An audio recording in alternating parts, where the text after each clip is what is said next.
Seja bem-vindo a mais esse vídeo insano, onde pessoas se acham o centro do mundo e só elas importam. Não se esqueça de deixar o like e se inscrever no canal. Não custa nada e nos ajuda a crescer e trazer mais desses relatos incríveis para você. Minha namorada afirma estar grávida, mas sou infértil há aproximadamente 2 anos. Descobri minha esterilidade, porém não tive coragem de compartilhar isso com minha família. Busquei a ajuda de profissionais para confirmar o problema em meus testículos, onde os espermatozoides são formados. No entanto, apenas um líquido é gerado, como se eu tivesse passado por uma vasectomia, entende? Consegui me adaptar a essa ideia e contei com o apoio e compreensão da minha família, que me apoiou intensamente.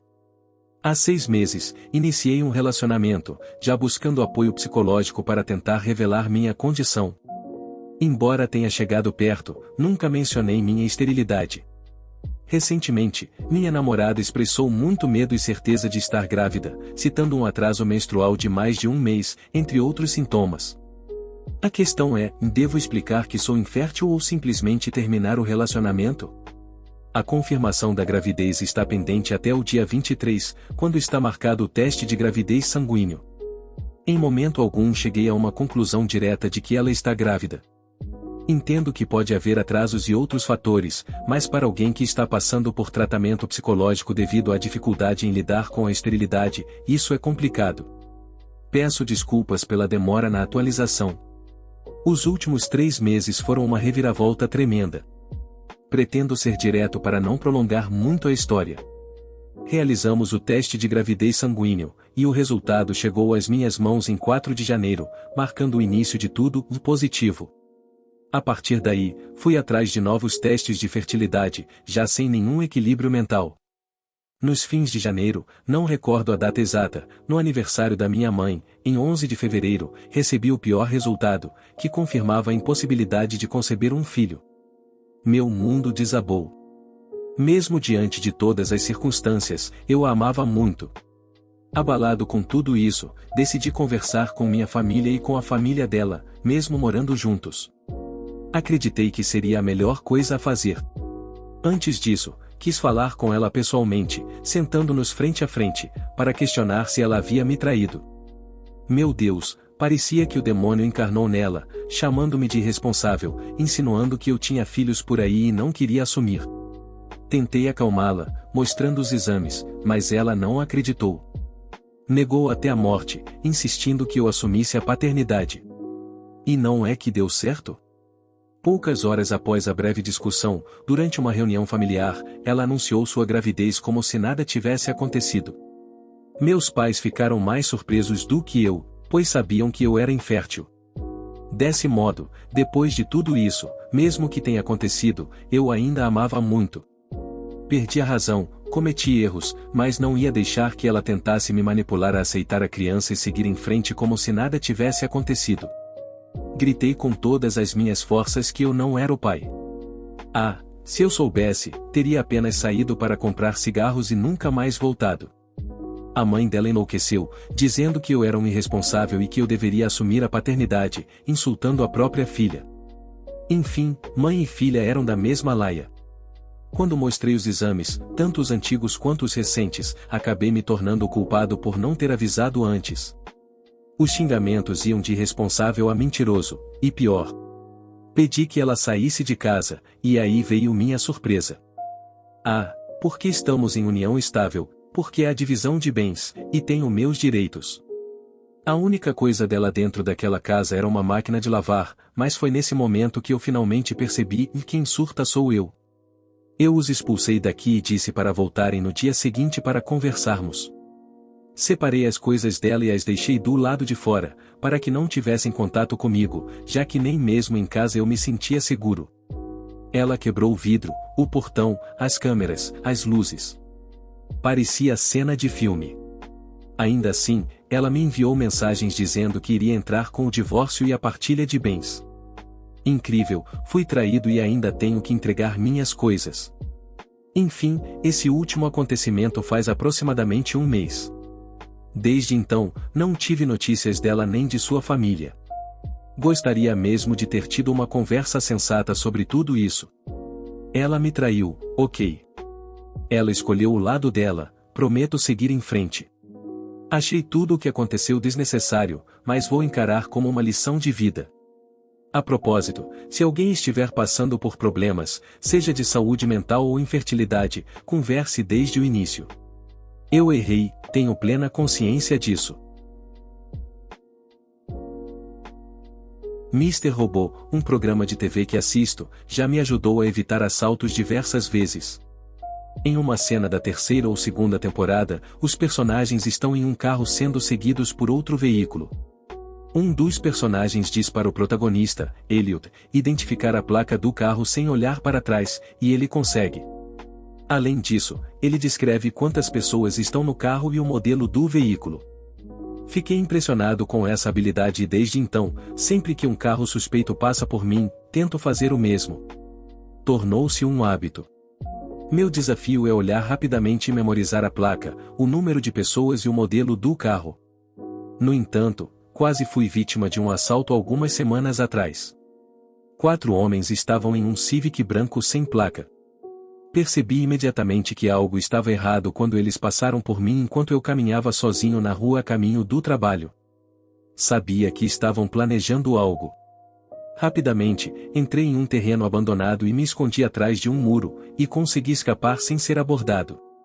Graças a Deus deu certo. Isso já aconteceu várias vezes. Infelizmente, minha cidade é uma das mais perigosas do Brasil. Até hoje, continuo memorizando placas como um exercício de memória e segurança pessoal. Uma experiência desagradável que tive recentemente foi quando meu pai me espionou enquanto eu tomava banho. Moro com minha mãe, padrasto e irmão mais novo. Ontem, quando eu estava tomando banho normalmente no banheiro do meu quarto, minha mãe me chamou e disse que meu pai estava ajoelhado na porta do banheiro, com as luzes apagadas, me observando.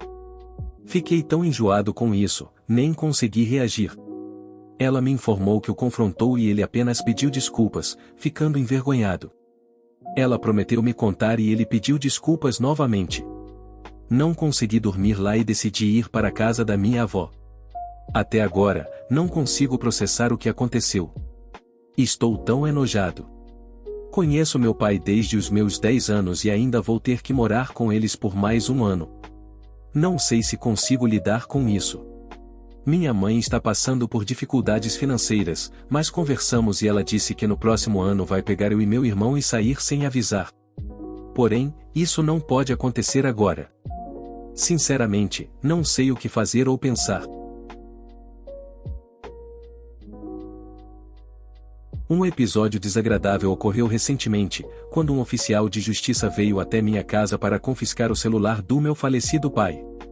Aqueles que acompanharam meu histórico de posts sabem que meu pai faleceu em abril de 2020 devido à Covid-19. Para poupar detalhes, vou me concentrar nos eventos subsequentes dessa situação perturbadora. Na quarta-feira, um oficial de justiça chegou em um carro e bateu na minha porta. Ele queria falar com meu pai, mas infelizmente, minha avó, que luta contra a depressão, atendeu. Ao mencionar o nome do meu pai, minha avó começou a chorar. Ela disse ao oficial que meu pai faleceu em abril do ano passado. O oficial de justiça ouviu atentamente a história e, ao final, afirmou que não tinha mais nada para tratar ali. Ele se despediu e foi embora sem mencionar exatamente o motivo de sua visita. No entanto, foi o suficiente para minha avó entrar em desespero.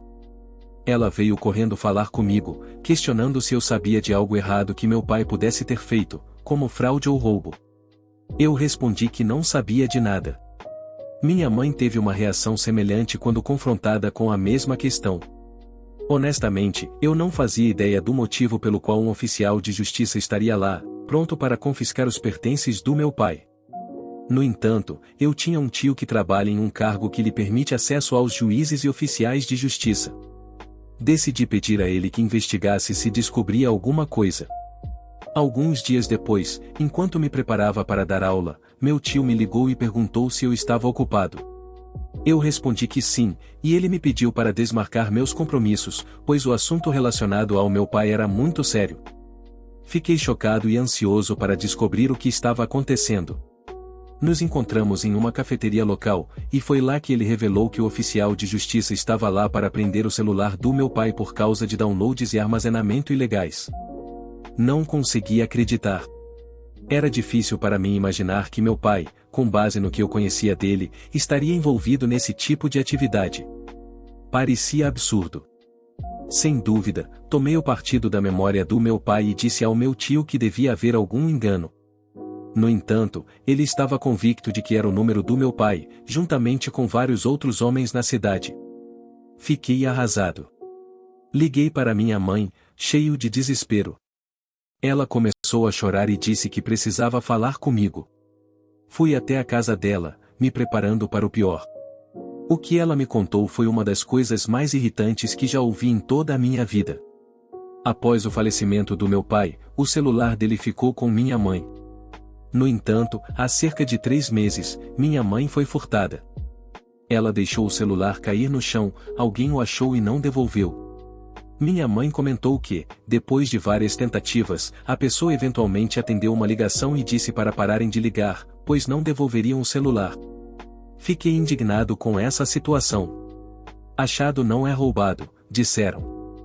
Mas deveriam ter devolvido quando contatados novamente. Fui conversar com meu tio para ver se ele poderia descobrir mais informações sobre as datas do suposto download ilegal. Alguns dias depois, ele retornou com a informação de que ocorreu após a morte do meu pai. Além de roubar o celular da minha mãe, o desgraçado do ladrão estava usando a identidade digital do meu pai para realizar esses downloads na internet. Isso forçou minha avó a reviver a dor da perda por causa da visita do oficial de justiça. Eu sou uma pessoa pacífica, mas dessa vez, senti uma raiva imensa em relação a essa pessoa desprezível. Segundo meu tio, provavelmente o ladrão será rastreado em breve por meio do celular, ou algo assim. Espero que as audiências envolvendo esse indivíduo sejam públicas, porque terei o prazer de gritar e xingá-lo até ser expulso do prédio. Sinto um ódio profundo por esse lixo humano. Vivi 2 anos de uma relação tóxica e vou tentar ser sucinto aqui. Em 2019, aos 29 anos, iniciei um relacionamento com uma mulher que conheci através de uma amiga. Ela estava emocionalmente abalada devido a traumas e abusos sofridos anteriormente. Além disso, enfrentava a pressão intensa da família, pois havia acabado de se formar em medicina. No início, ajudei financeiramente com o pouco que ganhava, pois ela estava passando por dificuldades após sair da casa dos pais. Ela estava em um estado de profunda depressão, e cheguei até a tirar 2 meses de folga para cuidar dela, fazendo tarefas domésticas e apoiando-a emocionalmente. Com terapia e medicação, ela se recuperou gradualmente. Algum tempo depois, propus casamento, mas foi nesse momento que os problemas começaram. Por ser médica, ela passou a ganhar muito mais dinheiro do que eu. Eu, por outro lado, estava passando por dificuldades financeiras devido à pandemia. Eu conseguia sustentar o básico, mas não conseguia acompanhar seu estilo de vida luxuoso, cercado por amigos ricos. Conversei com ela, explicando que não tinha condições de acompanhá-la nesses gastos extravagantes. Ela se mostrou compreensiva no início, dizendo que pagaria por mim. No entanto, ao longo dos meses, começou a fazer comentários ácidos, dizendo que estava cansada de ser explorada por mim, insinuando que eu estava apenas interessado em seu dinheiro. Ela criticava a minha casa, dizendo que era pobre e precisava de reformas. As coisas começaram a escalonar, e ela passou a se comportar de forma descontrolada, proferindo ofensas e exigindo dinheiro. Uma nova onda de depressão a atingiu, levando-a a se isolar, deixando de comer, tomar banho e sair do quarto. Passei 11 dias cuidando dela, pois seus amigos haviam se afastado, o que a deixou ainda mais desolada. No final desse período, ela mostrou sinais de melhora, conseguindo se alimentar e se vestir adequadamente. Fiquei feliz em poder ajudá-la a se recuperar mais uma vez. No entanto, logo após, tivemos uma discussão na qual, aleatoriamente, ela disse que eu nunca seria capaz de substituir seus amigos, os quais haviam se afastado.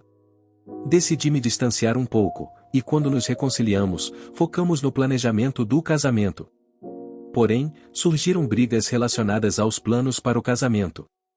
Ela queria uma cerimônia luxuosa em um local caro, e eu não tinha condições financeiras para isso. O custo total do casamento chegava a cerca de 50 ou 60 mil reais, e eu simplesmente não possuía essa quantia. Todos os convidados eram amigos dela, e eu não teria permissão para convidar ninguém além de pais, padrinhos e eu próprio. Essa questão do casamento gerou muitos conflitos, pois ela sempre queria mais. Toda vez que estávamos prestes a fechar algum acordo, ela insistia em algo ainda mais extravagante. Durante uma discussão, ela afirmou que eu limitava sua vida, criticando a minha casa e dizendo que não se via morando comigo. Ela chegou ao ponto de me chamar de inútil e me menosprezar por ganhar menos do que ela. Foi nesse momento que descobri que ela estava flertando com um colega de trabalho, e eu estava sendo rotulado como um possível traído. Apesar disso, não terminei o relacionamento imediatamente. Esse ciclo destrutivo se prolongou por mais alguns meses, enquanto eu evitava sua presença e buscava passar mais tempo sozinho, saindo com meus amigos. Gradualmente, me tornei indiferente em relação a ela. Não sentia mais amor, não suportava ouvir sua voz, sentir seu cheiro ou ver seu rosto. Não sentia saudades e não me sentia culpado por escolher sair com meus amigos em vez de ficar com ela. Eventualmente, terminamos o relacionamento. Naquele momento, percebi que já não a amava havia cerca de 6 meses. Aquelas palavras de amor e cuidado haviam se transformado em uma tortura emocional. Felizmente, agora estou em um relacionamento saudável com uma mulher incrível. É indescritível a sensação de estar em uma relação saudável após uma experiência tóxica como essa. Desde o término, ela ainda continua a procurar por mim, dizendo que me ama e revirando minhas redes sociais. Mesmo depois de mais de um ano, ela não desiste. Fico indignado com essa situação. Ela estava emocionalmente fragilizada, passou por diversos problemas, e eu a tratei com todo o respeito do mundo. No entanto, ela flertou com outro homem, desrespeitou-me em todos os níveis e só se arrependeu quando perdeu tudo. Essa situação continua entalada em mim desde o término. Precisava desabafar em algum lugar. Nossa relação durou 2 anos, e sinceramente, foram 2 anos de tortura. Por sorte, agora estou em um relacionamento incrível, e a sensação de estar em algo saudável é indescritível. Obrigado por assistir, inscreva-se para não perder os próximos vídeos e confira também o vídeo a seguir.